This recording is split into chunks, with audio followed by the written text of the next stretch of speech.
अस्सलाम वालेकुम dear viewers, I am Mohammad Umar और आप देख रहे हैं चैनल सोल्यूशन ऑफ मैथमेटिक्स। आज हम क्लास 10th की एक्सरसाइज 2.3 का क्वेश्चन नंबर 6 स्टार्ट करने लगे हैं। हमें m की वैल्यू फाइंड करनी है जबकि इक्वेशन के रूट्स का सम और प्रोडक्ट इक्वल है एक नंबर लैम्डा के। देखते हैं, फर्स्ट ऑफ ऑल हम सम फाइंड कर लेते हैं इक्वेशन का। Sum of roots is equal to minus B over A होता है और माइनस बी की वैल्यू 7m-5 है जबकि ए की वैल्यू हमारे पास 2m+3 है। इसी तरह से प्रोडक्ट फाइंड कर लेते हैं। प्रोडक्ट ऑफ रूट्स का फार्मूला हमारे पास c ओवर a होता है। c की वैल्यू हमारे पास 3m-10 है जबकि a की वैल्यू हमारे पास 2m+3 है। हमें क्वेश्चन में कंडीशन दी गई है कि sum and product of the roots is equal to a given number lambda. कोई एक नंबर लैम्डा है जिसमें सम और प्रोडक्ट उसके इक्वल हैं। मैं यहाँ पर लिखता हूँ according to condition.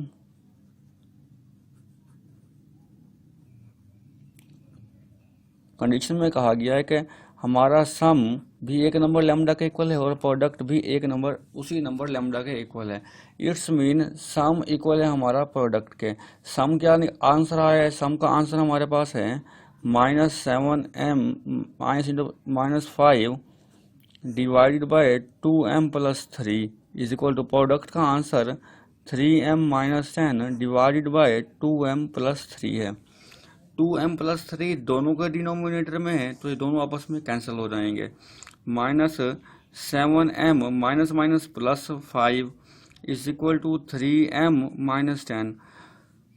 -7m 3m left side पर आकर माइनस का 3m हो जाएगा, -10 प्लस का 5 राइट साइड पर जाकर माइनस का 5 हो जाएगा, तो ये -10m हो जाएंगे और -15 हो जाएगा। माइनस से माइनस कैंसिल हो जाएगा। m is equal to 15/10। 5 2 ज़ा 10, 5 3 ज़ा 15, तो m की वैल्यू मेरे पास 3/2 आ जाएगी। अब इसके सेकंड पार्ट को देख लेते हैं। सेकंड पार्ट भी सेम इसी तरह से सॉल्व कर लेते हैं। सेकंड पार्ट का भी फर्स्ट ऑफ ऑल सम निकाल लेते हैं। सम ऑफ रूट्स क्या आएंगे देखते हैं। Sum of the roots -b over a होता है। माइनस की वैल्यू ऑलरेडी माइनस में है तो माइनस माइनस प्लस हो जाएगा। 3 + 5m/4 ये सम आ जाएगा इसका। इसी तरह से प्रोडक्ट निकाल लेते हैं। अब product of roots is equal to c over a आ जाएगा। c की वैल्यू मेरे पास दी गई है -9m-17 बाय a की वैल्यू 4 दी गई है। Condition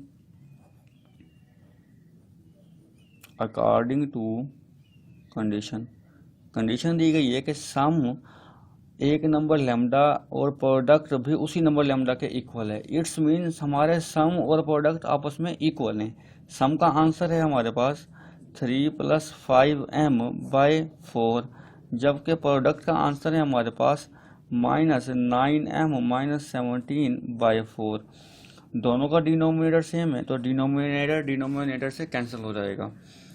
3 + 5m is equal to minus से मल्टीप्लाई करें -9m+17 आ जाएगा। m वाली टर्म्स इकट्ठी कर लेते हैं। -9m लेफ्ट साइड पर आकर +9m हो जाएगा। 17 3 राइट साइड पर जाकर माइनस का हो जाएगा। 14m हो जाएंगे ये इज इक्वल टू ये भी 14 आ जाएगा। 14 मल्टीप्लाई हो रहा है, राइट साइड पर जाकर डिवाइड हो जाएगा तो m की वैल्यू हमारे पास 1 आ जाएगी जो कि रिक्वायर्ड रिजल्ट है। हमें m की वैल्यू ही चाहिए थी।